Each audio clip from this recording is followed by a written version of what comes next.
Will Brooks, Colton Jumper. Right, but I'm like, man, like just the story. I mean, Will Brooks and I came in at the same time, so I mean, I've got to see him literally be a walk-on who would never touch the practice field. I didn't know that was a thing in college sports. There are guys that are on the team that don't touch the practice field. All right, what's up, everybody? Back again, more Steam, your favorite show on the internet, our favorite show on the internet. Personally. As always, I'm Will Watkins. I'm Thomas Wharton, and we are in a little different location. This is the second time in 3 weeks that we've changed locations. This one probably is permanent, but we'll see. We are no longer in our old studio, and we are no longer on the barge. Barge Fest is over. The barge is back in Memphis for now. Hopefully. For now. But we're here. We are at Vol Club Outfitters. We have this awesome scoreboard with not the updated Alabama-Tennessee score, but the most iconic one, at least from the last few years, I have to say. I agree. And I'm happy to be 249. It's a better score than the one we had. But yes, it is. Yes, it is. I will take it. 2 wins in 3 years. We'll take that. So we're back. How about that? Vol Club Outfitters, 301 State Street. Every Friday of game weeks, you can find us here. Also on game days. Are we open on Sundays? Don't believe Sundays, but Monday through Friday, we are open 11 to 5. Boom. There we go. Come get all your stuff. You can get this hoodie. This is a Turtleson hoodie. This hat. This hat. We have all the best Tennessee gear. Bring it on. I'm a huge fan of all our stuff, obviously. That's why we got it. But come out here, find us, come by, say hey, say to Cade, Ian, all our lovely employees. All the Vol Club team, we'd love to see you. Come check us out. But now for more Steam. More Steam. Let's get in. Should we even, I don't know, do we need a round of applause? I mean, the Vols beat Bama. This has been a depressing show. This started off as like, can't wait, I'm going to be on TV, go mom, right? And then we were just kicking butt. Vols were scoring all the points, beating everybody by 70, take it. And man, it's been a rough last few weeks. Yeah, I was in a really bad place. Like, you know, I made the joke about jumping on the bridge. Apparently not allowed to do that. You know, at one point, I was in a real low place. Yes. But here we are. We're back. But here we are. The Vols are 6-1. Take the statistics out of it. Take the offense out of it. The Vols are 6-1. We are number 7 in the AP poll. We're currently on a bye week, so this show's going to look a little different than you're accustomed to. But I had fun the last bye week show, too. Bye weeks have been fun so far. I mean, undefeated on bye weeks. Undefeated on bye weeks. Can't lose against a bye week. No, you cannot. I'm just glad I'm here and able to talk. As we were recording this, it's Wednesday. Yes. So inside baseball for everybody. We don't actually record on Friday. Someone's about to come in our store. Hold on. Oh. Hi, ma'am. Oh, no, she's leaving. She's good. If you do come between 11 and 5 on the days we are filming, chances are you won't be in. You won't be let in. But still love to see you. You can always go online, thevolunteerclub.com, buy whatever you want there, if we're not open. Anyway, so I was going to say, Inside Baseball, we are filming this on a Wednesday. We don't record on Fridays. It's Wednesday, and I think my voice is finally back. Yes. My throat finally feels a little better. I'm not a big cigar guy, but on Saturday, I did indulge. When in Rome. In Rome. My hair stopped smelling like it on probably Tuesday afternoon. So I stood on the tee on the field after the game, smoking a cigar, felt incredible. There's not a better feeling as a volunteer. Well, national championship is probably a better feeling, but I personally have been alive for one.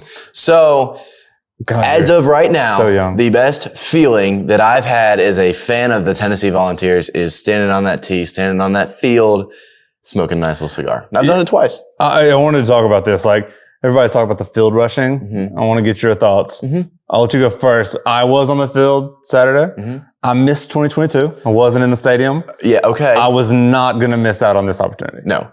And that's a good point to make because I think for those that weren't there for 2022, I mean, you got to take the opportunity when it's there. It's there. I was in row 22, and my first thought when it was somewhat clear we were going to win, and Will Brooks, my guy, caught that pick. I'm like, oh my gosh, we did it. That was the most stressful game of my life.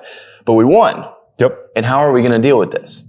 And I was in row 22, and my first thought was, well, doesn't matter what happens. Guess who's not getting arrested? This guy. Because in row 22, being up a little bit, I figured if someone's going to get arrested, it's got to be within the first 21 rows. So I'm clear. But I also was like, if I want to storm, it's really not my choice. The whole section's either going to push me down or they're going to push me back. We'll figure it out. So we're sitting there, and again, I'm in the student section. So I'm like, we should be the first ones. We're the most fired up, most, risk oriented. You're the rowdy ones. Exactly. No one went. Clock hits triple zeros. The team comes out on the field. I see Heupel jumping around. I love when he does that. It's awesome. Yep. He's just fire me up, coach. Nothing happened. And then I see a gate open. And a couple people just start hopping down. And the security guard's helping them down. Yep. And then I see the student section, or the recruit section, which is directly across the field from me. And people start hopping down. And I was like, this is the slowest field storming of all time since Vandy beat Florida last year and they did it in a single file line. And I'm just like, what is going on? Like, am I going to just watch? Like, and then the floodgates open. Then all of Access Security, shout out Access Security, just said, bring them on down. And I'm like you said, I was fortunate enough to be there for 2022, but I'm like, I might as well do it again. There's a stat, and I'm not entirely sure of the exact date, but it has been at least 8 years since Alabama has lost on the road and not had the field stormed. Now, they've been pretty good. Pretty good. So there's not a lot of road losses, but in the ones that they have lost on the road, it's been a while. So, you asked my thoughts. Here's my final thought, and then I'd love to hear yours. I think it'd be cool if we were the first team to beat them in our own stadium and not rush and not storm. Be like, yeah, we do that. I think it'd be cool. Yeah. Next time in 2026, when they come on back. Yeah. No, we're still smoking cigars, Will. We're still puffing them up. We're still saying, don't give a damn about the whole state of Alabama. 100%. 100%. None of that leaves. I'm just saying, everybody who beats Bama in their own stadium storms. Someone between now and then is going to beat them and not rush. So we won't be first, probably. But if that continues, I can see that logic. I'm pro field storming. It's fun. Okay. What do you think about the goalpost? The goalpost was dumb. Okay. The goalpost is too much. No reason to snap goalposts for that one, but like storming the field. First of all, I want to say I was allowed to be down there. I had a pass to be there, so I was not. I did not rush technically. I was not. I didn't rush. I just went where I was supposed to, and then everybody came, and it was way more fun. Just joined. But I don't know. It's college football, man. It's supposed to be fun. I keep seeing all these pundits and all these Tennessee fans being like, "Shouldn't rush the field. We should act like we've been there." Forget that. We hadn't been there. We hadn't really been there. That's the reality. I don't know. It's fun, man. Yeah. It's fun. It's way more fun. Like nobody rushes the field in NFL games because it's not special. This is special. Exactly. Just rush the field. Have fun. I'm Go with crazy. you. Part of people talk about the Neyland effect, you know, how loud the stadium is, how passionate our fan base is. Well, part of it is the passion boils over to the end of the game too. And it happens that we storm the field. Sue me. Please don't. Part of me wondered as I was watching that and I was partaking in it, is this just a thing we do now against Alabama? The storm or beat them? I guess both. But do we just, moving forward, do we just, everybody parties on the field after? that's okay. I'm not mad at it. I think I don't know. Because part of it is like, well, do we want to act like we've been there? Like, do we want to, But I also want to just rub it in their faces. That too. I am very against anybody interacting with the other team when you rush the field. Should leave them alone. Yes. Let them go to the locker room in peace. Come down and celebrate with our fans and our team. They are humans too. They're disappointed. 100%. Let them get it back on the bus. Don't need to rush down. Long ride back to Tuscaloosa. Don't interact with them in any way. Just let them go to the locker room and come down and celebrate with us. I had a good time.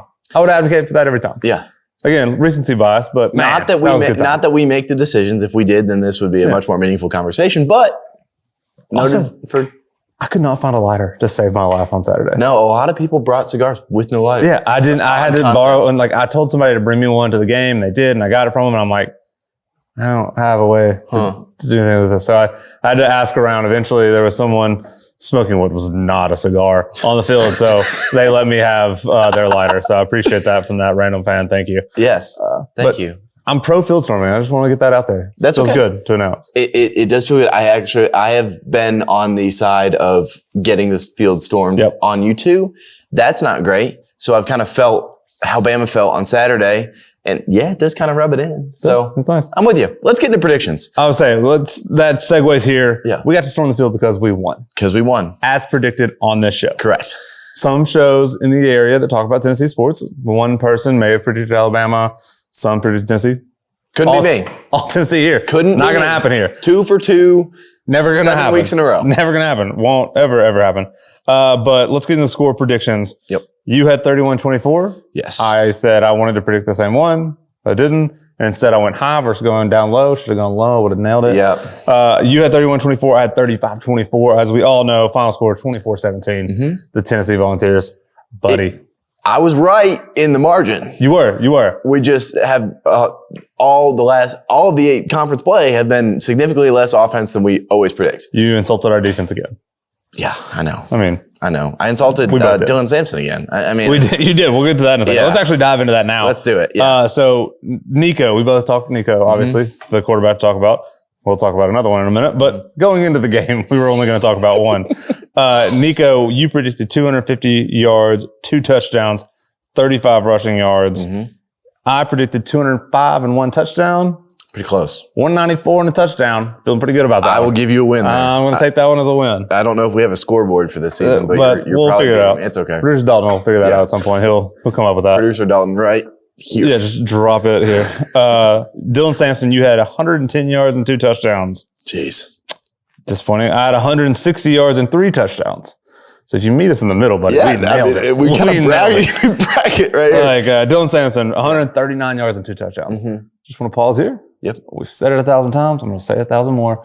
Dylan Sampson is him. He's that guy. That dude. He's that guy.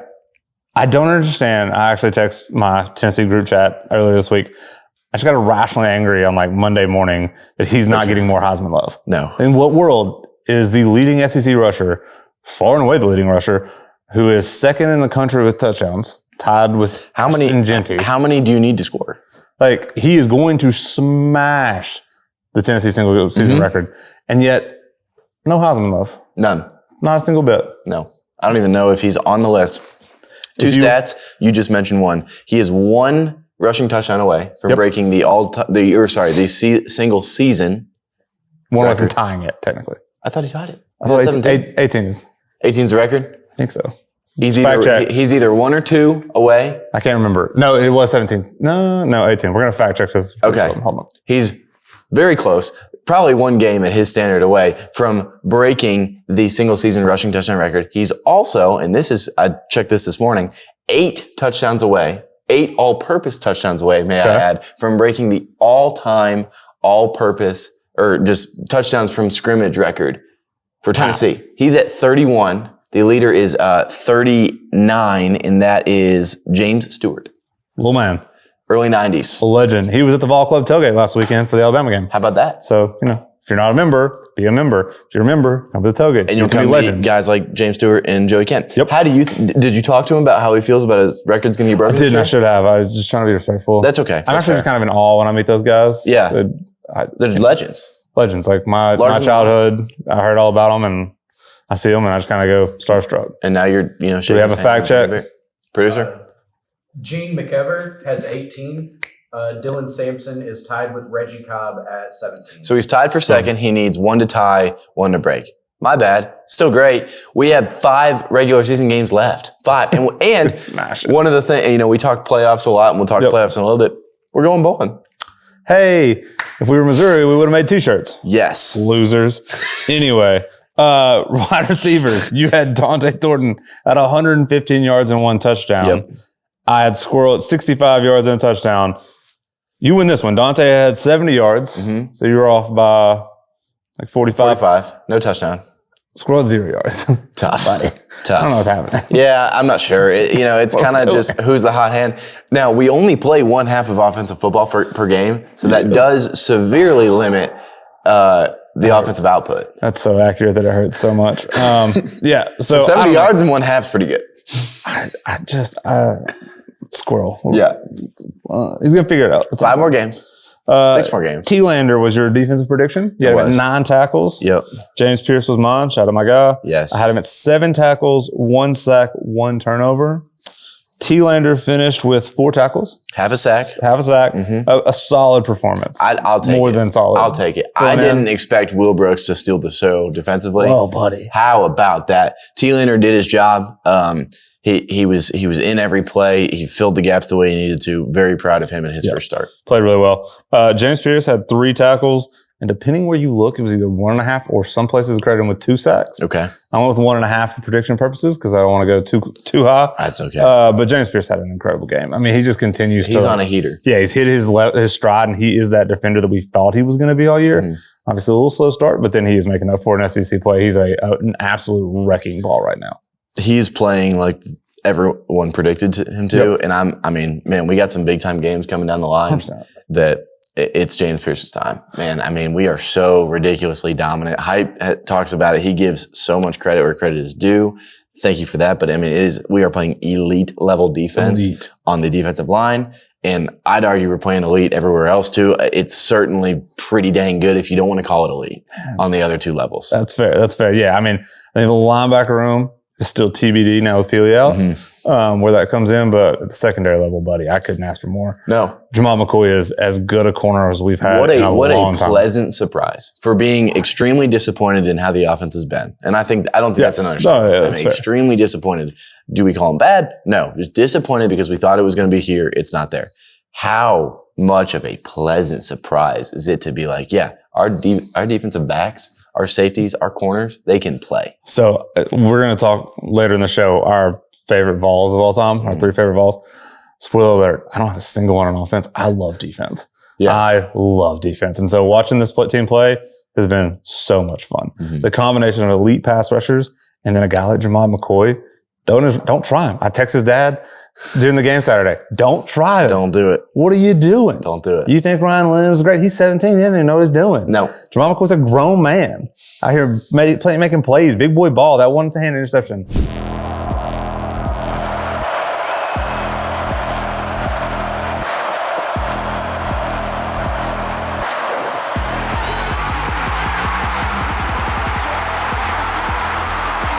I bet I've watched that clip 25 times. It might be a t-shirt by the end of the week at this point. I mean, we don't check know. the site. Yeah. Who knows? Who's to say? But love how they're doing it. I mean, listen, you talked about the offense. I don't want to be negative because we won. We beat Alabama. So I'm just not going to say negative things. My mom always said, if you can't say anything nice, don't say anything at all. Great. Shout out, Mama. Great quote, Mom. So I'm not going to talk about the offense in the first half. Other than like 2 weeks in a row, a fumble is a killer. First drive. It's almost uncanny. I cannot believe it's happened. Like, I just want to see an alternate reality in both of those games. What happens if that doesn't happen? Yeah. And Dylan doesn't fumble. I mean, I think I heard a stat. It was like 273 carries in a row without a fumble. It was a good pick by the defense. Yeah, great play. I've watched that play a few too many times too. A great play, just to try to understand what happened. Man. You're right. But then, Nico, there was a lot of boo birds out early in the first half. A lot of text messages flying from people that I guarantee they regret those takes. A lot of people going, oh, you got to take him out. You got to put Gaston in. Well, we did. We saw what happens there. Unfortunately, because I never want to see Nico get banged up, but maybe he just needed a reset. I don't know, because it seemed like Gaston coming in, and listen, I'm not going to harp on a guy for taking advantage of an opportunity. He saw his moment. He could have just sat there, taken a sack. He could handed it off. He could have tried to throw a check down. No, he wanted all of it. Gaston said, give it to me. It didn't work out. We sat here on this show before the season. We're like, heaven forbid Nico ever gets hurt, knock on wood. We got a dude. Yeah. And Gaston Moore is a dude. Dude's dude. He was like, this is my chance. Yep. I'm going to go for it and launch that thing. And buddy, horrible decision. But we love you, Gaston. Oh my God. Gunslinger for Brett Favre is very proud of that for throw. all the wrong reasons. Off the back foot, fading away, just launched that thing into the stratosphere. And he said, it's 3rd and 8, give me 30. And it was 30 in the other direction. It's the 3rd and 8. Got some more time. Yeah. Here we go. Oh my God. What are we doing? But whatever. It works out. Yep. It all works out. Won the game. Nico comes back in, playing with some fire. Love to see it. He throws a bad pick. But came back in, it felt like something, maybe jarred loose in his brain with a massive hit to the turf. But he came in, he played a little bit more like he wasn't thinking as much and was just trying to play football. And made some really good things happen. And then throughout the game, flashed. Yes. I mean, flashed the elite level of playmaking that we all thought he might be doing all year long. He hasn't, obviously, but he still had these flashes. The rollout there to Dante, that was money. Buddy. Well, that was money. One of the better plays I've seen in a long time from one of our quarterbacks.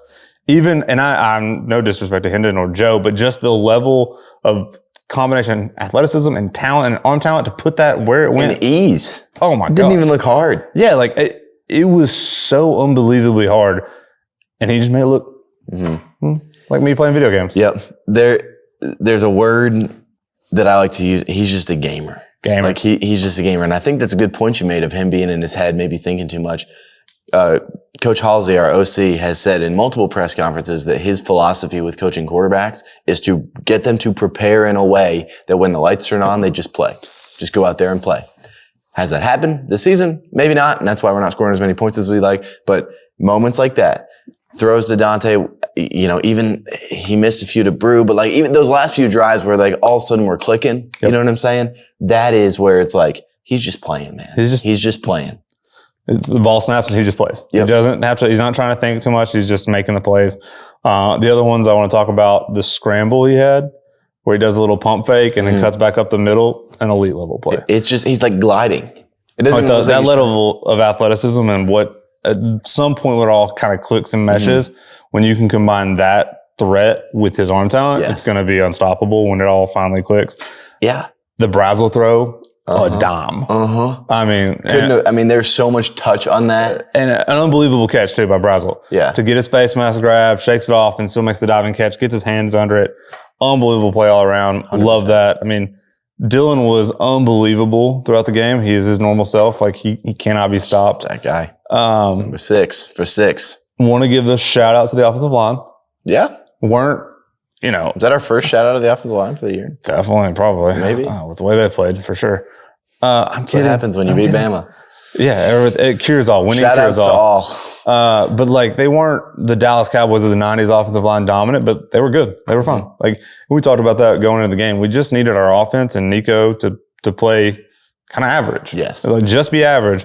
Let Dylan Sampson eat. Let the defense eat.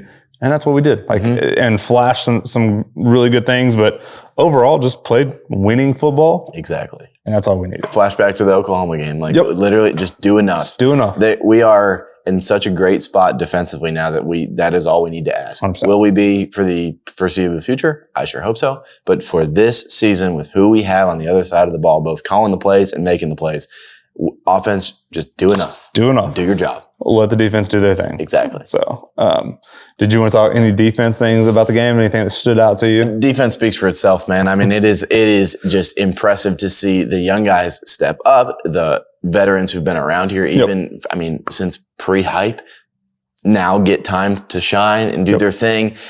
I'm excited to see now that we've guaranteed at least some sort of postseason. Obviously, playoffs are still in the mind that I get to see another game of those guys, the Amari Thomas, the Don Bailey, the Bryson Eastons of the world. You get to see another game with them to just do their thing. I mean, we're rolling, man. We are rolling. How about like 3 straight halves where we haven't scored a point, right?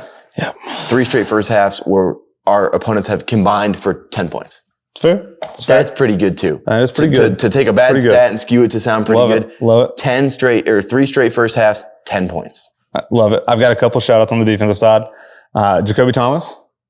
Dog. Buddy, I cannot enjoy watching someone play football more than he does.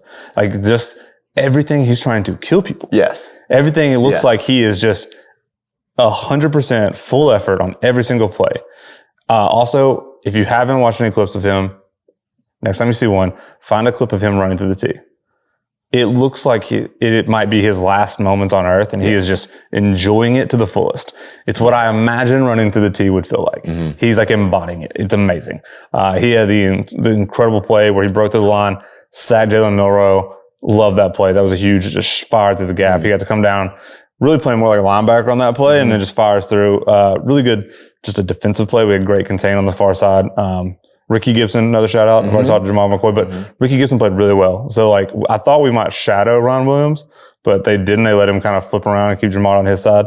And so anytime it felt like Ron Williams was not being guarded by Jamal McCoy, they tried him. Like they were trying to find him. I think he had like 19 targets Saturday. It's way too many targets for one player. But like they were just trying to force things into him, and they combined to have a really, really good game against him. I know he caught the touchdown. Still, it was great coverage. 100%. Not much you can do sometimes. The guy's just a player. Exactly. But Ricky Gibson, when you have a guy as good as Jamal McCoy, you know the quarterback's going to look to go away from him. And Ricky Gibson stepped up in a huge way. And then my last shout out, Will Brooks. Yeah. We talked about it a little bit, but like, what a game. What a story. what a story. We're going to talk about our 3 favorite Vols later. And I was like, I'm almost tempted to put this guy. Obviously, I'm not going to. Will Brooks or Colton Jumper. Right. I'm like, man, like just the story. I mean, Will Brooks and I came in at the same time. So, I mean, I've got to see him literally be a walk-on who would never touch the practice field. I didn't know that was a thing in college sports. There are guys that are on the team that don't touch the practice field. And he's just stayed the course. He's kept his head down. He's done everything right. There's a great clip after the game of Arian Carter gassing him up. Let me just say this. Like, this guy is one of the most unselfish people you'll ever meet. Like, for the team, does his job at an extremely high level and holds everybody accountable. And just having him beside me, because we work with each other a lot on the field, I wouldn't want it any other way. I love my brother here. Appreciate that, AC. No problem. I mean, I agree with everything AC said.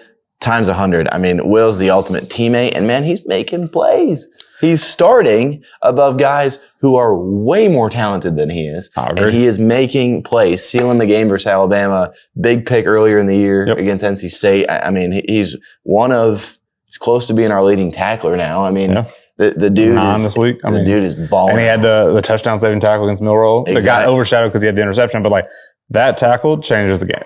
100%. Like if he breaks that for the 50-yard touchdown run or whatever it was, we're looking at a very different ball game. So Will Brooks, big shout out to him on his performance. And again, thank you to all the players because I cannot say, I think I text people this, Saturday night might have been like the greatest night of my life. Barring my wedding and the birth of my 2 children. Yes. Saturday nights, like right on. Right like there. Too close that my wife was not enjoying the joke when I kept saying it. But being on the field, smoking cigars, just walking out into the sea of orange after. Buddy, I could have died happy right there. Right there. That's all I needed. Bring it on. So in 2 years, we'll do it again. 2 years, we'll be back. I will not go to Tuscaloosa. That's going to be a hard pass. So 2 years, I'll see you again in person. We'll do it again. Right. All right. Bye week. So we don't have a game to get into. No, we don't. But undefeated in bye weeks. There we go. Love it. It's a good place to be. You can sleep easy Saturday night. We are going to talk a little SEC football. Just overall SEC standings. I know right now there's a log jam at the top of the SEC. We have 1, 2, 3, 4, 5, 6 teams at 6-1. Yes. Probably guaranteed 4 playoff spots, maybe 5, depending on how things shake out. We control our own destiny though, right? And it's a great place to be. You know, there's 2 teams undefeated in conference play, and that's A&M and LSU. They play each other this week. So there will only be 1 remaining, but next time the Vols play football. But yeah, I mean, of the standings, A&M, LSU, Georgia, us, Texas, Missouri, Vandy, which is weird. And then Bama is technically still in it. You know, we play Georgia. I think LSU, A&M will take care of themselves. That's it. That's your path to Atlanta. That's it. Right there. You've got to win the games you're supposed to win. And then, you know, fingers crossed, you go down to Athens, win there. You're definitely in. No problem. I'm a little, are you concerned about any of the games upcoming? Like, which ones are you concerned about versus, you know, if our path is control our destiny, we need to win all those games. Is there one that stands out to you? People have been talking to me about, or they've been asking, like, Thomas, are you worried about Kentucky? Are you worried about the guys, you know, not bringing it for Kentucky? And I'm like, what? What kind of question is that? Now, story time. My first game on the field in Neyland Stadium was Kentucky in 2020. 34-7 later, I was not very happy. So I have seen the reason that some people maybe a little have some anxiety. But man, when they've been in Neyland, we've whooped them, and then we've won close games at their grocery store stadium. So personally, no, they don't impress me. Their strength, if you were to call it that, is running the football. That happens to be our strength in defending that. Their quarterback isn't a great passer of the football. Ours isn't for the first half, but he turns into a Heisman in the second half. So like, I mean, do I expect to score 27 points in the first half? Probably not, but I don't think that's a game we need to be worried about. The big one's Georgia, man. Georgia sets you up. It completely dictates our conversation. We win at Georgia. Our topic is Atlanta. Our topic is the SEC championship. Our topic is a first round bye.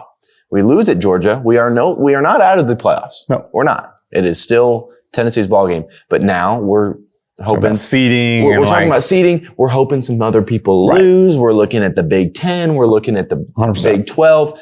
So it's like, how antsy do you want to be? All of a sudden, like, and I hate saying this because we make fun of Vanderbilt all the time, but it's like, it's must win from there on out. You know what I'm saying? So like you go to Vanderbilt, you better bring it with every bit of intensity you got. Not saying that it's going to be, I'm just saying. I don't want to admit, but I'm a little nervous to go to Nashville with the season on the line. But that's what I'm saying. Would you rather be playing in Nashville last weekend of the year with one loss or two? One loss all day. Oh my gosh. I mean, because we still can bring it, but then it's like, say the unthinkable happens and we lose and heartbroken and Vandy has the best season in their program's history. Oh, we're still in the playoffs.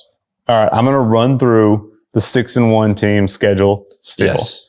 You tell me what you think their final, like how many of these games will they lose? Okay. All right. I'm going to start Texas A&M. They're first. Yep. So A&M's got LSU at home. I think they lose that one. Okay. At South Carolina. Not a pushover.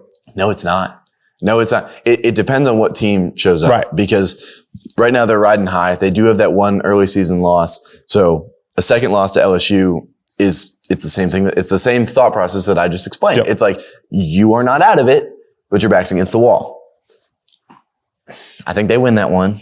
I'm not a big Beamer ball guy. They are. South Carolina's hot right now. They are hot. South Carolina's hot. They got New Mexico State. They'll win that one. At Auburn.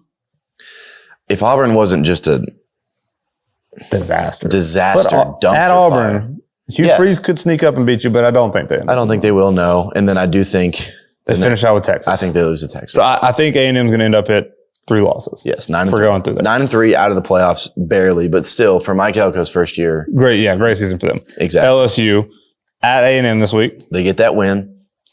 Then they go Alabama at home. I mean, is Alabama a 3-loss team?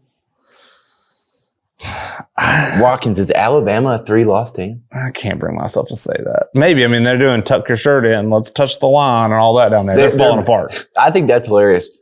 Pause on the predictions. That's hilarious because now you got players and coaches on record saying, we need to get back to the basics. We need to be more disciplined. You know who is pretty dang disciplined all year round? Nick Saban. That dude's been out of the building for less than 6 months, it feels like. It's probably a little Kalen bit DeBoer just destroyed the empire and already. Kalen is all cool and hip, and all of a sudden they're losing. They're like, maybe we got to go back to tucking our shirts in. That's hilarious to me. I thought it was kind of dumb when they were like, he's wearing a T-shirt. This is stupid. Maybe put a polo on. Maybe. I don't know. Just, you guys got issues down there. I don't know. Love to see it. If they were winning, they wouldn't say that. That's true. But I think LSU, my most likely prediction is a two-loss team. So that one's where's their second loss? Alabama. I think Alabama beats them. Okay. I just think Alabama's more talented in my opinion. Absolutely. And Brian Kelly I don't know, he's a loser. In a way, yeah. Okay. 10-2 LSU, is that a playoff team? 10-2 is a playoff team. You're flirting with it, yeah. Yep. 10-2 is a playoff team, unfortunately for us. Georgia, we'll run through these, but I'm just going to tell you they're a playoff team. They've got Mississippi State. That's a win. Hold on, I missed 2 weeks there. What's today's date? It's right there. They have bye week this week. Then they go Florida. In Jacksonville. Cocktail party, yada, yada. Mm-hmm. They'll kill Florida.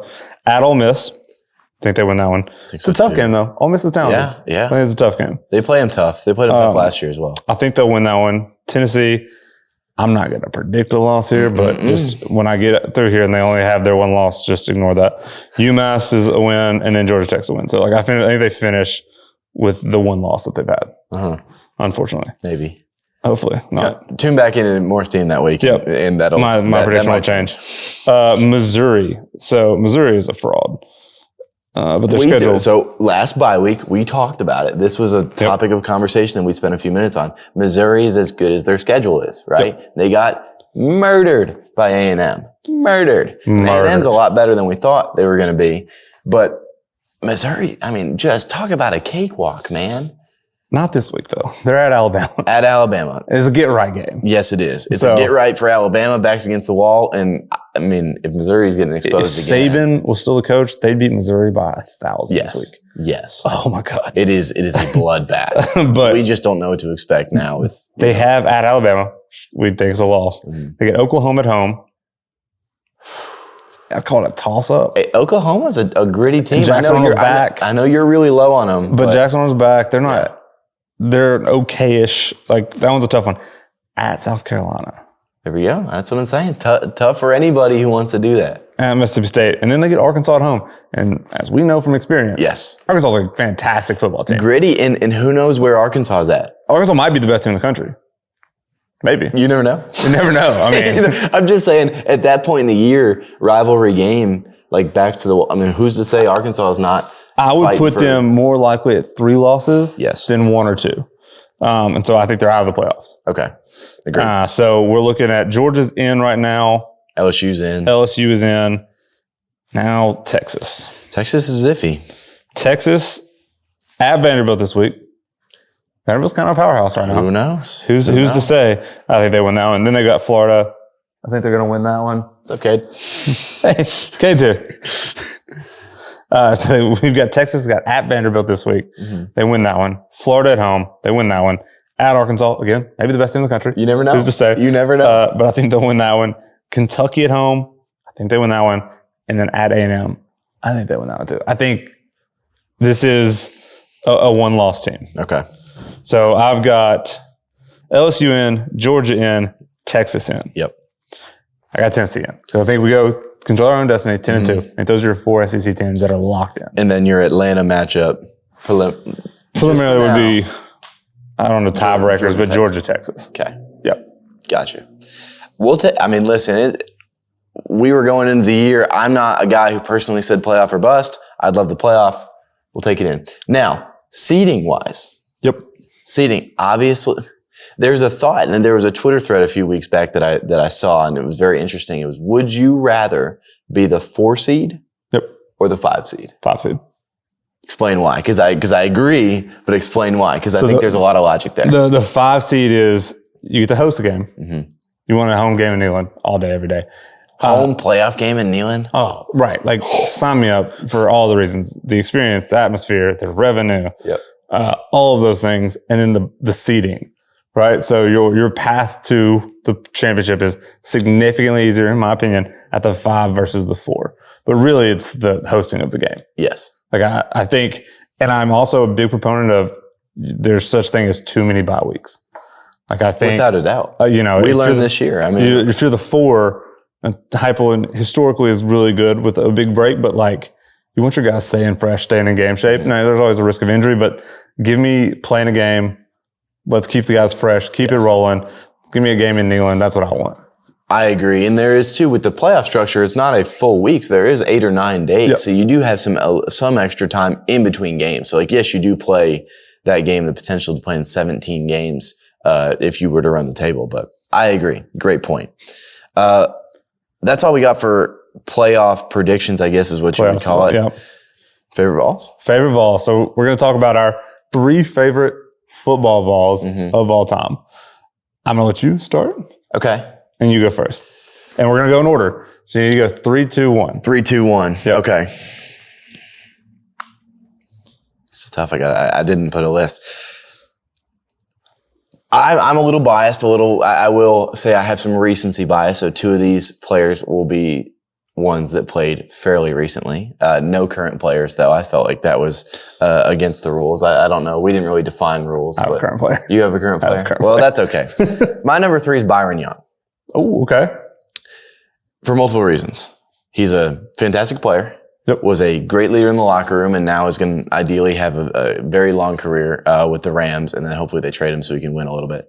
But a guy who committed to the previous coach, who stayed with Heupel, who led the defense, great player, made a whole bunch of memorable plays, and also is a really great dude to be around. But if you don't know his story by now, A, you're living under a rock, and B, you're lucky that you're watching the show, because I'll tell you, he was super underdeveloped, under-recruited out of high school, went to a community college, paid his way through the community college, then went to worked at Dollar General. Military worked at Dollar General, which thankfully he's got to deal with them now. I think that's pretty cool.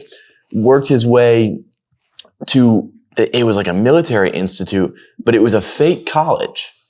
They didn't play real games. So by the time he got, that's when he blew up, and he's just this Herculean guy. Comes to Tennessee.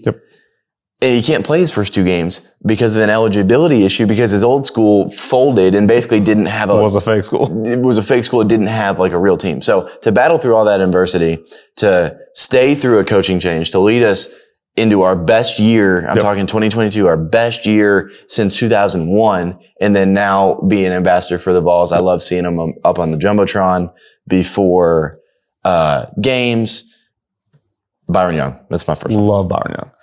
So my number 3, James Pierce. Okay. I love James Pierce. I love watching him play football. He's a knucklehead with me, sometimes off the field. That's fine.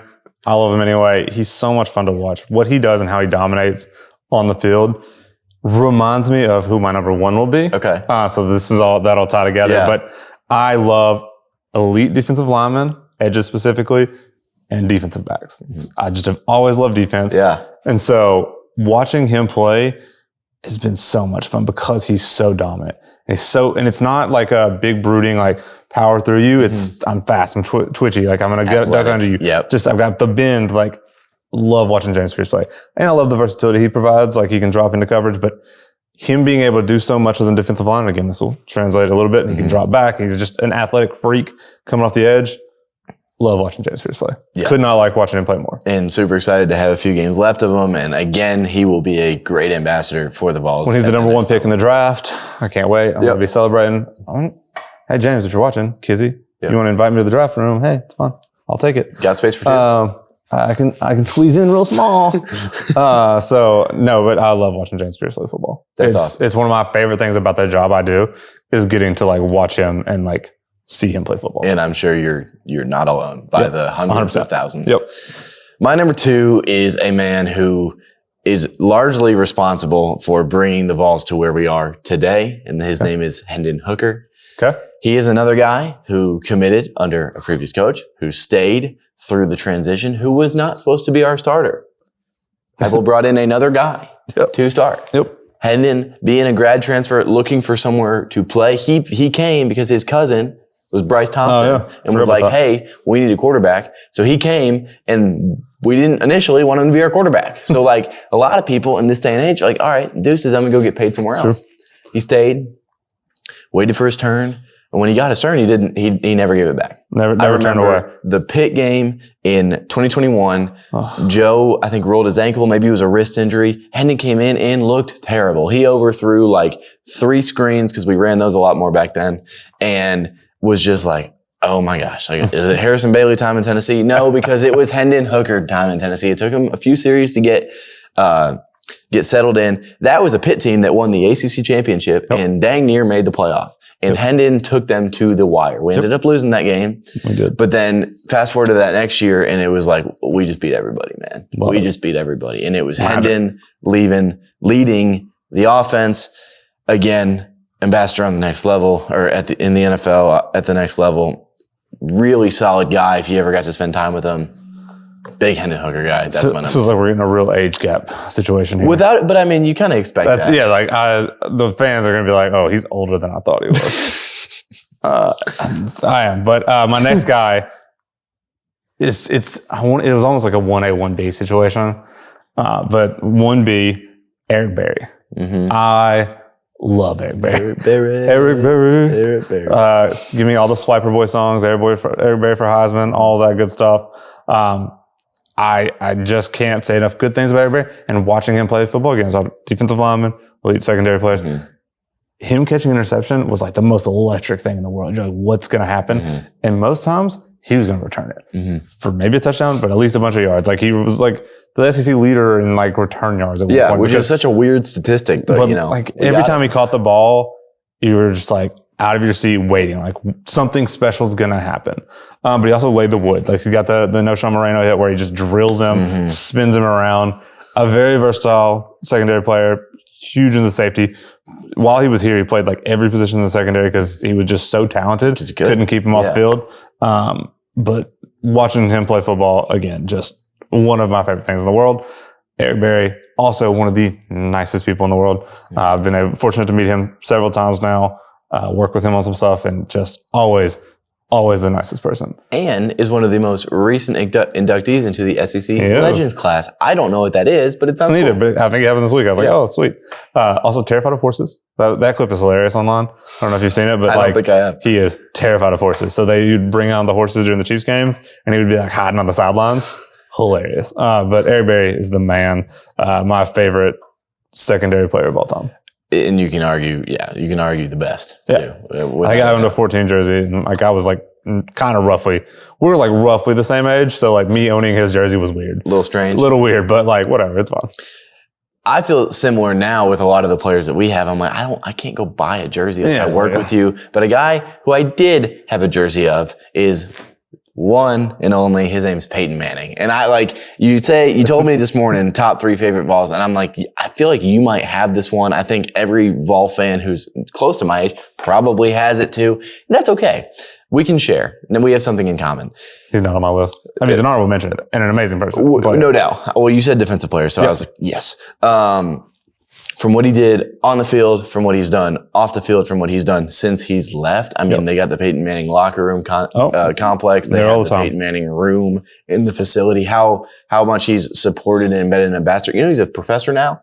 He teaches a class. I did. With all that guy has going on, he flies back in and teaches a class like twice a semester. I didn't get accepted to it. I'm a little butthurt. That's okay. I started really watching NFL football. I grew up a college fan, still am. It's college football and then 10 feet and then NFL football. But I started watching NFL football in 2013. Okay. My favorite team was the Broncos because they had just signed Peyton. So I ran around. I don't know how old I was. Do the math. And with a orange 18 on, like I watched every game. They were good. So that was fun too. Peyton Manning, I mean, he's made a lot of memories for a lot of people, and that's why he's my favorite Vol of all time. I love it. I mean, you can't go wrong with Peyton Manning. No. He is one of the GOATs in everything. NFL, as a Tennessee Vol, you cannot go wrong with Peyton Manning. On TV now, as us, now we're media personality. Yeah, 100%. You know. He's fantastic. But my number one is Leonard Little. Mm-hmm. I had a feeling. I love Leonard Little. So Leonard Little is the reason that I am such a big Tennessee fan. Because around that time, like I thought watching him play football was the coolest thing in the world. He is still what I build all of my college football 25 creative players to look like. You got the mask, you got the visor, the rolled shirt. The number one. It looks so sick. But he was maybe the most versatile defensive player I can remember because he played defensive end and also played middle linebacker. So split his time between middle linebacker and defensive end. Not exactly the same position. Hard to do. Unbelievable. He's third all time in sacks at Tennessee behind Reggie White, Derek Barnett. Two pretty good limbs. And he spent a full season at middle linebacker. So the guy's a freak. I love watching him play. I had a poster of him as a kid, just standing there, rolled jersey, visor, the number one. I just think he's the coolest looking football player of all time. No doubt. Like I love Leonard Little.